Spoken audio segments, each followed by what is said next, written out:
अहिल्यानगरमध्ये gas पाईपलाईनसाठी रस्ते खोदणार, नगरसेवकांनी केला विरोध। नमस्कार, मी प्रियंका आणि तुम्ही पाहताय आय लव्ह नगर न्यूज। आखाती देशामध्ये युद्ध सुरू आहे, त्यामुळे भारतात घरगुती गॅसची टंचाई निर्माण झाली। हे युद्ध थांबण्याचे चिन्ह दिसत नाहीत, त्यामुळे केंद्र सरकारने एक आदेश काढत गॅस पाईपलाईनद्वारे नागरिकांना गॅस पुरवण्याचे आदेश महापालिकांना दिले आहेत। मात्र अहिल्यानगर महापालिकेतील नगरसेवकांनी या कामाला विरोध दर्शवलाय। हा विरोध का दर्शवला आहे आणि या नगरसेवकांचं नेमकं म्हणणं काय आहे, चला जाणून घेऊया। अहिल्यानगर शहरामध्ये गॅस पाईपलाईन व्हावी यासाठी केंद्र सरकारच्या आदेशानुसार जिल्हाधिकारी डॉक्टर पंकज आशिया यांनी महापालिका आयुक्तांना निर्देश दिले आहेत। महापालिका आयुक्तांनी बीपीसीएल कंपनीचे अधिकारी व नगरसेवकांची एक बैठक काल महापालिकेत घेतली। या बैठकीमध्ये कंपनीने माहिती दिली आहे की 120 किलोमीटर गॅस पाईपलाईन टाकण्यात येणार आहे। एमआयडीसी मध्ये हा मुख्य प्रकल्प आहे, त्यातून मुख्य पाईपलाईन पत्रकार चौक मार्गे जिल्हा पोलीस अधीक्षक चौकात येईल। तिथून एक मुख्य पाईपलाईन शेंडी बाह्यवळण रस्त्यापर्यंत जाईल, तर दुसरी मुख्य पाईपलाईन केडगाव मार्गे पुणे महामार्गापर्यंत जाणार आहे। या मुख्य पाईपलाईन मधून इतर पाईपलाईनद्वारे घरोघर गॅस पुरवला जाईल। त्यासाठी गॅस कंपनीने रस्ते खोदण्याची व टाक्या उभ्या करण्यासाठी रिकाम्या भूखंडाची मागणी केली आहे। मात्र या मागणीला महापालिकेने मान्यता दिलेली नाही। कंपनीने प्रभाग 8 वगळता सर्व प्रभागांमध्ये प्रत्येकी 6 बाय 5 मीटरचा रिकामा भूखंड महापालिकेकडे मागितला आहे। ही जागा कंपनीला कमीत कमी 25 वर्षांच्या कराराने हवी आहे। याबाबत शहराचे उपमहापौर धनंजय जाधव यांनी आपलं मत व्यक्त केलं आहे। नमस्कार, सध्या जे गॅस लाईनचा जो विषय चालू आहे तर त्याला आमचा विरोध म्हणता नाही येणार। आमची इच्छा आहे की सगळ्यांना पाईपद्वारे गॅस मिळावा, परंतु गेल्या 4 वर्षापूर्वीच माझ्या माहितीप्रमाणे महानगरपालिकेने त्यांना लाईन टाकण्यासाठी परवानगी दिली होती काही प्रभागामध्ये, ती सुद्धा अजून पूर्ण झालेली नाही। आणि मध्यंतरीच्या काळामध्ये शहरामध्ये बरेचसे कॉन्क्रीटचे रस्ते झालेत, चांगले रोड झालेत।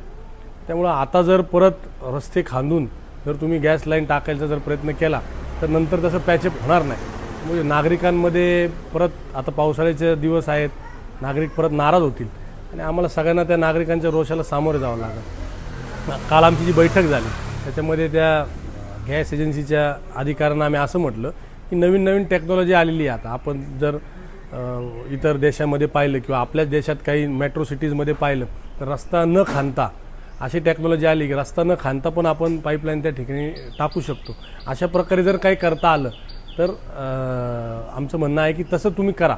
रस्ता खोदण्यासाठी आमचा विरोध आहे। आज मी काही वर्तमानपत्रात पाहिलं की नगरसेवकांचा आणि पदाधिकाऱ्यांचा, महापौर उपमहापौरांचा गॅस लाईन टाकण्यास विरोध आहे। तो तसा विरोध नसून आमचा रस्ता खोदून गॅस लाईन टाकण्यास विरोध आहे। आपण जर कुठली टेक्नॉलॉजी असेल त्या पद्धतीने आपण करावं आणि जे रस्ते अद्याप झालेले नाही, जे रस्ते अजून आम्हाला नवीन करायचे आहेत किंवा ज्याची वर्क ऑर्डर आहे झालेली आहे परंतु प्रत्यक्षात काम चालू नाही झालं, त्या ठिकाणी रस्ते लाईन टाकण्यास आमची काहीच हरकत नाही। आता या प्रकल्पानुसार शहरामध्ये 120 किलोमीटरची पाईपलाईन ही टाकली जाणार आहे। त्यासाठी रस्ते खोदण्याची परवानगी गॅस कंपनीने मागितली। त्यामुळे नगरसेवकांनी गॅस पाईपलाईनला विरोध दर्शवलाय। 2019 मध्ये अहिल्यानगर शहरातील 4 प्रभागांमध्ये गॅस पाईपलाईनसाठी गॅस कंपन्यांना महापालिकेकडून परवानगी मिळाली होती। मात्र 6 वर्ष उलटूनही गॅस पाईपलाईन झालेली नाही। या प्रभागांमध्ये तातडीने गॅस पाईपलाईन सुरू करण्याचे आदेश जिल्हाधिकाऱ्यांनी दिले। यातच आता पुन्हा गॅस कंपन्यांनी महापालिकेला परवानगी मागितली आहे। याबाबत नगरसेवक निखिल वारे यांनी देखील आपली प्रतिक्रिया दिली आहे। कालच महापालिकेमध्ये या संदर्भात बैठक झाली। या बैठकीमध्ये आमच्या असं निदर्शनास आलं की शासनाने एक GR काढला आहे व GRच्या माध्यमातून जी बीपीसीएल कंपनी आहे तिला अहिल्यानगर शहरामध्ये गॅस लाईन टाकण्यासाठी परवानगी दिलेली आहे। परंतु हे होत असताना जे रस्त्यांचं नुकसान होणार आहे याला जबाबदार कोण असणार आहे याबाबत मान्य कलेक्टर साहेब असेल, मान्य आयुक्त साहेब यांनी खुलासा केलेला नाही। तर त्या शेकडो कोटी रुपयाचे रस्ते मान्य आमदार संग्राम जगताप असतील, आमचे आमदार राधाकृष्ण विखे पाटील साहेब यांच्या माध्यमातून नगर शहरात झालेले आहेत। तर हे रस्ते परत फुटले तर ते कोण दुरुस्त करणार याबाबत देखील बोध होत नाही। दुसरा एक प्रामुख्यानं असा मुद्दा आहे की या बीपीसीएल कंपनीनं ज्यावेळेस महानगरपालिकेकडे खोदायसाठी परवानगी मागितली त्यावेळेस त्यांनी फक्त श्रीमंतांच्या वस्तीमध्ये ही परवानगी मागितलेली आहे। जर देशावर खरंच युद्धाचं संकट आहे तिथे फक्त श्रीमंत लोकांवरच आहे का? गरीब लोकांवर हे संकट येणार नाही का? कारण जिथं म्हणजे झोपडपट्टी परिसर आहे, जिथं दलित वस्ती आहे, अशा ठिकाणी त्यांनी जाणीवपूर्वक टाळलेलं आहे। उदाहरण द्यायचं झालं तर प्रभाग क्रमांक 14 मध्ये सारसनगर परिसरामध्ये यांनी खोदाईसाठी परवानगी मागितली, परंतु भोसले आखाडा त्याला लगतचा जो परिसर तिथं मागितले नाही. आमच्या प्रभागात देखील जाणीवपूर्वक नित्यसेवासारखा परिसर असेल, पिंपळे वस्तीसारखा परिसर असेल, हा यांनी मागं ठेवलेला आहे. म्हणजे फक्त जे संकट आहे हे फक्त श्रीमंतावरच आहे का, हा एक विषय. दुसरी गोष्ट, महापालिकेकडे पगार द्यायला पैसे नाही आहेत. आणि जर एवढे शेकडो कोटी रुपयाचे रस्ते खराब झाले तर महापालिका ती करायला सक्षम आहे का, असे अनेक प्रश्न नगरसेवकांनी उपस्थित केले आहे. याबाबत आम्ही माननीय महापौर ज्योतिताई गाडे असतील, उपमहापौर धनंजय जाधव यांना अशी मागणी केली की आपण तात्काळ महासभा बोलवा व यो शासनाचा जो GR आलेला आहे या GRला अनुसरून आपल्याकडे काय पर्याय आहेत याबाबत नेमकं राज्य शासनाकडून आपण मार्गदर्शन मागावं, जेणेकरून अहिल्यानगर शहराचं जे नुकसान होणार आहे हे नुसतं नगर शहराचं नाही, नगर शहराचं कधी न भरून येणार नुकसान होणार आहे.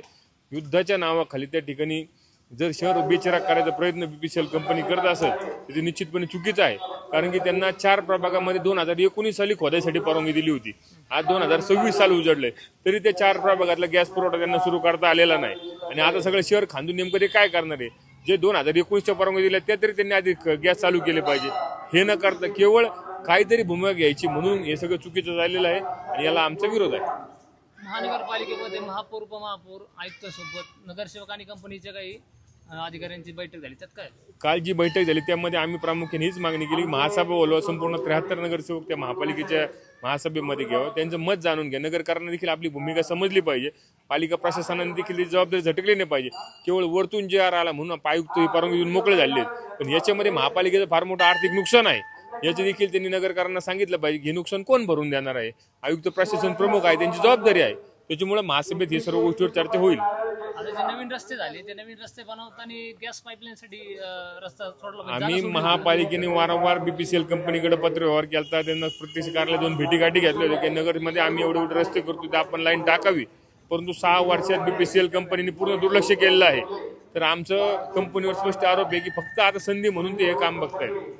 घरगुती गॅसची टाकी आणि गॅस पाईपलाईन यात काय फरक आहे? नाही, याच्यामध्ये विषय असा आहे की जे पाईपलाईन नॅचरल गॅस हा देतंय गव्हर्नमेंट, हा 60% भारतात तयार होतोय, हा चांगला उपक्रम आहे. परंतु जर 6 वर्षाच्या कालावधीमध्ये मग BPCL कंपनी झोपली होती का? त्यावेळेस त्यांनी का नाही केला? ठीक आहे, आता जर त्यांना करायचंच आहे तर त्यांनी टप्प्याटप्प्यात सुरुवात करावी. जे भाग पहिले परवानगी दिली तिथे गॅस पुरवठा पहिले त्यांनी सुरळीत करा आणि नंतर बाकीच्या नगर शहर त्यांनी खांदावं. यावर आयुक्तांचं काय असेल? ना, आयुक्तांना तर महासभेत चर्चा होईल ना, त्याच्यावर बघू. तर आत्ताच आपण नगरसेवकांच्या प्रतिक्रिया जाणून घेतलेल्या आहेत. मात्र पाईपलाईनद्वारे दिला जाणारा गॅस अशा युद्धजन्य परिस्थितीमध्ये लवकर उपलब्ध होऊ शकतो आणि हा गॅस मिळवण्यासाठी बुकिंगची गरज भासत नसल्याचं देखील समोर आलं आहे. तुम्हाला या प्रकरणाबद्दल नेमकं काय वाटतं हे आम्हाला कमेंट करून सांगा आणि पाहत राहा आय लव्ह नगर न्यूज.